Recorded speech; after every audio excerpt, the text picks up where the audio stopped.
The only thing worse than being poor in front of the elite is realizing they wouldn't even pity you, they'd break you. And I was about to give them the chance, live on camera, with the full knowledge that my father's global empire could crush them before morning.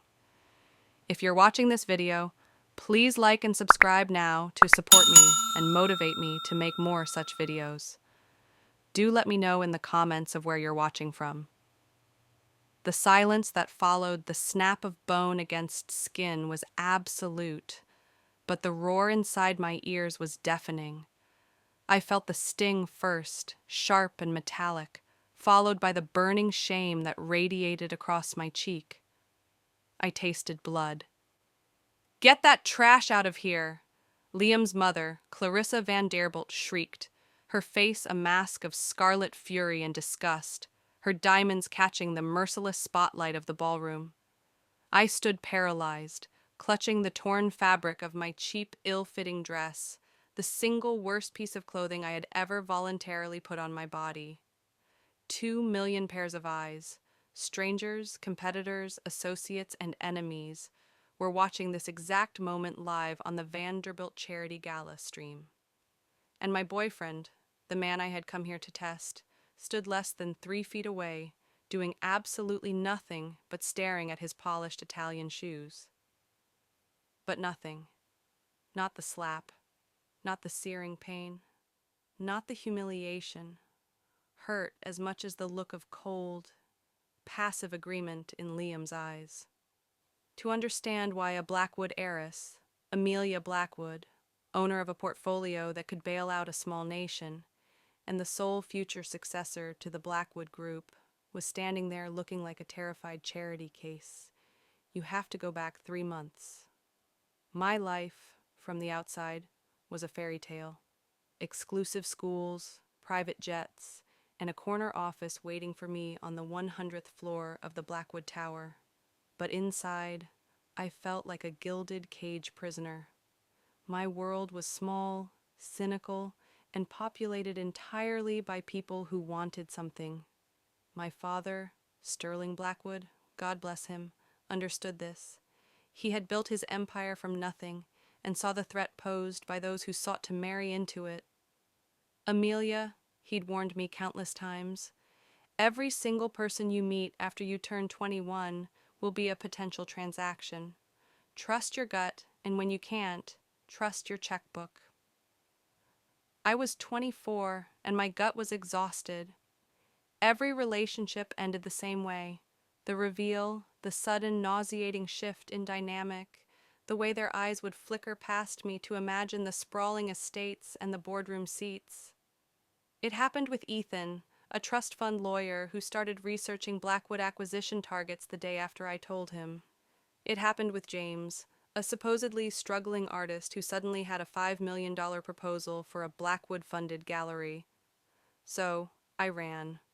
I booked a small, non-Blackwood-affiliated suite at a discreet, upscale resort in the Mediterranean under an assumed name, Amy Stone. I wore no jewelry, dressed in simple linen, and pretended my biggest worry was passing my final economics exam. That is where I met Liam Van Derbilt. He wasn't pretending. Liam was the genuine product of old money, a man who had never wanted for anything and consequently had no great ambition. He was handsome, with the easy confidence of someone who knows they belong anywhere. He was studying art history, loved terrible 80s music, and, crucially, seemed genuinely intrigued by me. For 6 weeks, we were just 2 students falling for each other. We talked about art, not mergers. We walked along the beach, not red carpets. He never once mentioned his family's wealth, which I knew was considerable, though pale compared to the scale of Blackwood. He treated Amy Stone like a normal girl, a girl whose presence wasn't defined by her net worth. The first moment of doubt came when we discussed moving back to New York. "You have to meet my parents," Liam insisted, his face bright. "We can grab dinner at the estate. They'll adore you." And I knew instantly that the real test was not Liam's character, but the character of the fortress he lived in. Would they accept the normal girl, or would they expose their true, predatory nature? If they rejected me, how would Liam respond? I couldn't risk revealing my true identity first. If I walked in as Amelia Blackwood, they would be fawning sycophants, and I would learn nothing. I had to enter the arena on their terms, as the powerless one. The moment we landed back in the States, I initiated the test. "I haven't been honest about my family," I'd whispered, looking down at our favorite Central Park bench. "We're actually really struggling. My mother lost her job, and we're about to lose our apartment in Queens." I described the apartment with vivid, if fictional detail: the peeling paint, the noisy neighbors, the constant anxiety over bills. I had even called an old high school friend who lived in Astoria to get authentic neighborhood details to weave into my tale. Liam's reaction was exactly what I'd hoped for. He didn't recoil.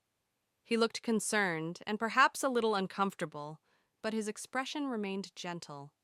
"Oh, Amelia, I'm so sorry. I mean, my family is extremely wealthy, but that doesn't matter to me. I love you." He hugged me tightly. The love part sounded genuine. The extremely wealthy part was an understatement. The Van Derbilts were old money socialites, wealthy enough to run their own closed circle, but still operating in a sphere easily contained by Blackwood. "Don't worry," he'd promised. "We'll figure it out. My parents can pull some strings, maybe help your mom find something. They're good people." I knew they were not good people. I just needed him to believe they were, so the stage would be set. The test wasn't for Liam's reaction to my poverty, but his family's reaction to their son bringing home an unsuitable match. I knew, deep down, Liam would only truly marry a woman his parents approved of. He insisted I meet them at their annual charity gala. The Van Derbilt charity gala was the perfect stage, televised, streamed, and packed with the kind of people who judge others for sport. I spent an entire day curating my pauper outfit with meticulous care, an outdated, slightly stained polyester dress I bought from a thrift store specifically because of its unforgiving shade of peach, worn out, scuffed shoes, and a cheap faux leather handbag. I wore no makeup save for a thin, nervous smear of lip gloss. I looked exactly like the terrified, slightly desperate, poor college girl from Queens I claimed to be. Every thread was a deliberate piece of performance art. The moment we walked through the grand marble doors of the Van Derbilt estate, I felt the immediate shift in temperature. The Van Derbilts are masters of subtle cruelty. The air in their home, thick with the scent of aged leather and expensive lilies, felt like a physical barrier. Liam's father, Marcus Van Derbilt, a man whose permanent expression was one of bored superiority, greeted me with a single, slow, assessing glance that settled on my shoes and lingered there. It was like being X-rayed for fiscal worth. "Ah, Amelia, good of you to join us," he said, the tone implying it was anything but good. "Liam, perhaps you could introduce Amelia to the catering staff? She might feel more comfortable near the hors d'oeuvres. They are, after all, very busy tonight." The implication was clear. I belonged with the hired help. Liam laughed nervously, thinking it was a joke. "Dad, stop," he mumbled, but without real force. The passive-aggressive humiliation became the main event for the next hour. Every conversation was a fresh, surgically targeted dig at my supposed background. Clarissa Van Derbilt was the true artiste of cruelty. She glided over, her 3-carat bracelet flashing, pulling me away from Liam. "Do you know what this chandelier is worth, dear?" she asked, making sure her voice carried to the nearby group of society matrons. "It's a baccarat piece. Each crystal is hand-cut. You must be very careful not to accidentally bump into it with that— what is that, a rayon blend? It looks like it might snag easily." "I'll be careful, Mrs. Van Derbilt," I replied, forcing my voice to tremble just slightly, playing my part. "I imagine you are unfamiliar with such pieces," she continued, her smile never reaching her eyes. "In our world, Amelia, we value heritage. You see that painting? A Monet, one of 5 originals. Things of value, things of legacy, require careful stewardship. Things without value tend to be disposable. A ripple of uncomfortable laughter went through the small circle. I saw one woman, a minor investor in one of my father's competitor funds, wince, but no one intervened. Then, Marcus initiated the real agenda, cornering Liam and me near the dessert table, the perfect location for a public execution. He began talking loudly about Liam's future fiancée, a distant, fictional woman named Tiffany, whose family was supposedly tied to European royalty and, crucially, had assets tied up in the right Swiss funds. Tiffany is such a comfort, Marcus sighed dramatically. A woman who understands the burden of wealth. She knows that marriage is a merger, Liam. It's about securing the bloodline, the balance sheet, and the social contracts. It's not some frivolous college romance. He looked pointedly at me. I trust you understand the distinction, Amelia. You seem bright enough to realize that sometimes one must sacrifice temporary affection for lifelong security. My jaw tightened. This was no longer a test of their snobbery. It was an act of emotional violence, an attempt to publicly break up their son's relationship with a girl they deemed too low to exist. That's when the Blackwood in me, the future CEO, the strategist, the woman who executes multi-billion-dollar deals, finally pushed back. Quietly but firmly, I spoke, meeting Marcus's gaze.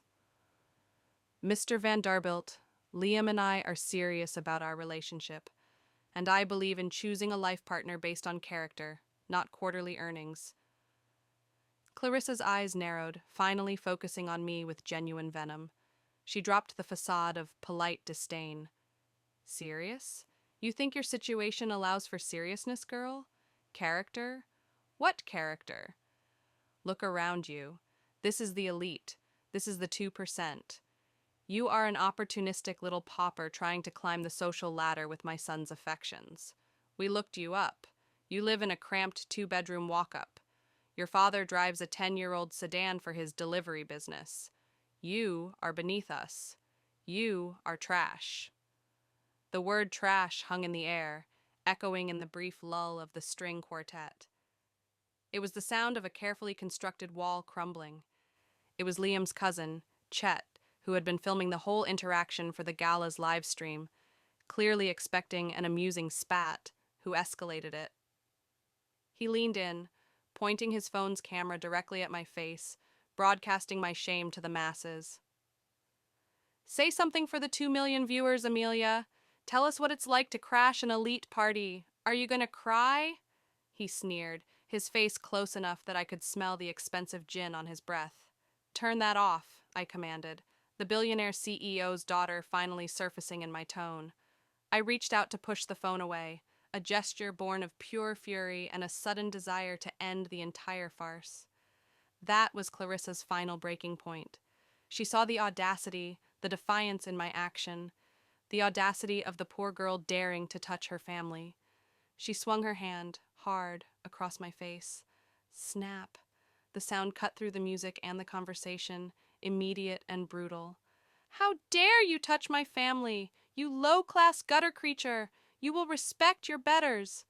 Liam flinched violently, stepping back half a pace, but he didn't intervene. He didn't shield me. He didn't argue with his mother. His silence was the loudest, most devastating betrayal of the night. Clarissa wasn't finished. Driven by hysterical rage, she grabbed the neckline of my thrift store dress and gave a violent upward tug. The cheap, thin polyester fabric gave way with a sickening, tearing rip, exposing my left shoulder and the fragile lace of my bra strap. Now get out. You are a disgrace to this ballroom, Clarissa spat, adjusting her own sleeve with a look of pure loathing, as if her hand was now contaminated. I stood there, exposed, bleeding slightly from my lip, my cheek throbbing, my heart hammering against my ribs, tears finally blurring my vision. 2 million people watched a young woman get physically assaulted and shamed for daring to be poor. My test was over. They failed. Liam failed. And I had never felt such cold, righteous fury in my life. The test had revealed a moral vacuum, not just in the parents, but in their son. I was about to simply turn, walk out, and initiate the immediate total destruction of every Van Derbilt asset I could touch when the air changed again. But this time, it was external. It wasn't a change in atmosphere, it was a physical force. A low, grinding rumble, growing rapidly into a violent, rhythmic chop that vibrated through the marble floor and rattled the baccarat chandelier with terrifying intensity. It was too loud for a limousine, too powerful for a truck. It felt like the earth itself was being ripped open. Everyone paused, looking toward the enormous glass wall overlooking the estate grounds, their faces catching the flashing red light cutting through the darkness. The noise intensified until it was a deafening, cyclonic roar, and then a massive shape descended from the black sky. It was a Blackwood Industries Venture 800 executive helicopter, sleek, matte black, and equipped with noise reduction tech that was clearly malfunctioning or overridden on purpose.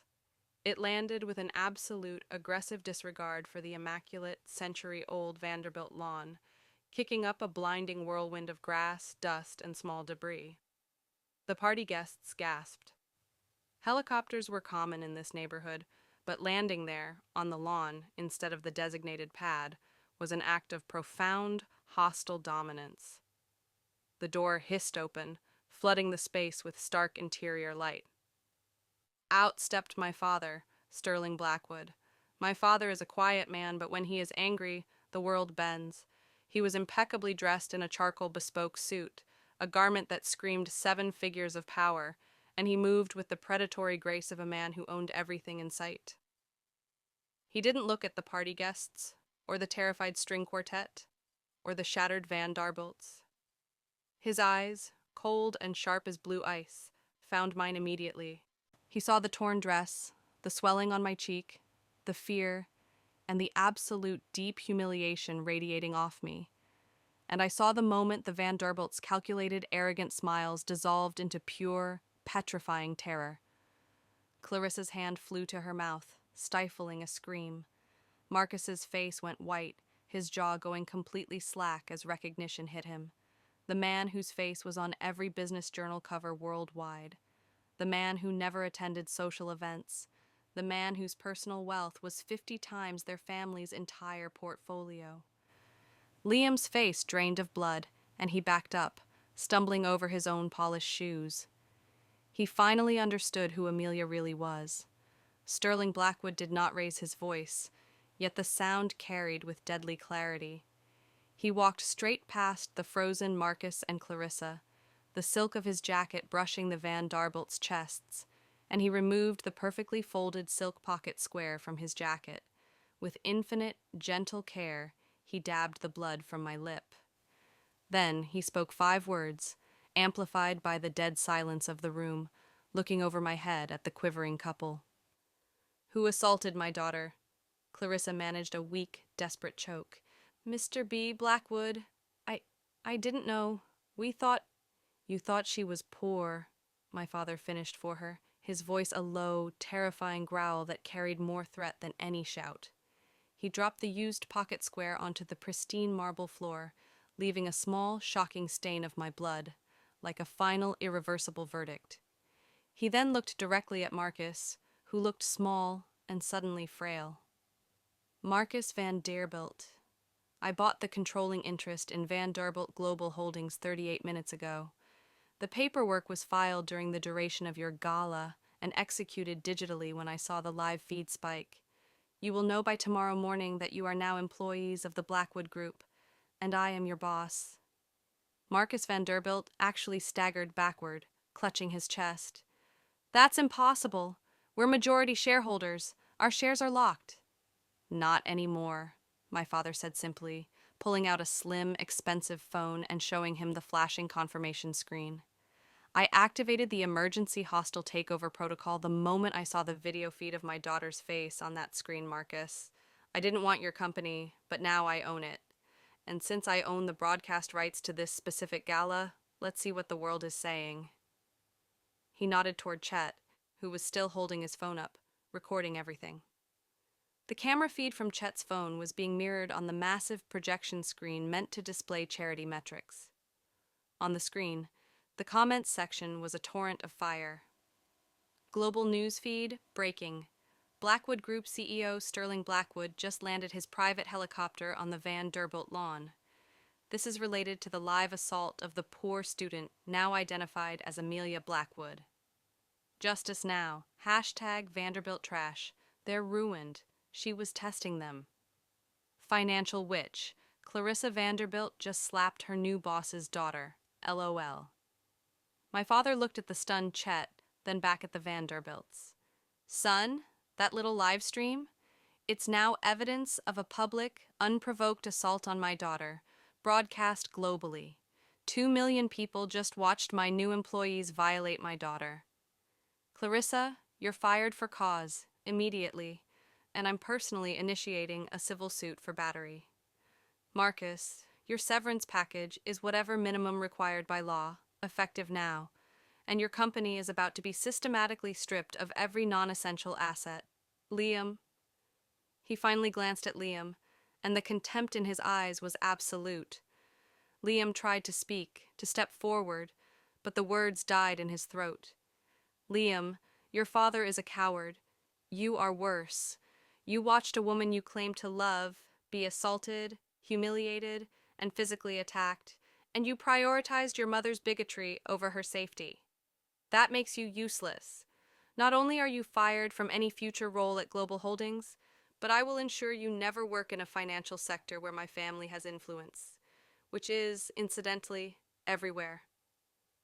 My father took my hand, his grip reassuring, and turned to address the whole room, his voice gaining volume until it was the only sound in the vast hall. This is Amelia Blackwood, my daughter. She wanted to test the character of the people she might one day call family. She found them to be cruel, bigoted, and utterly without honor. Let this be a lesson to all of you. Wealth means nothing. Character means everything. And no one touches a Blackwood.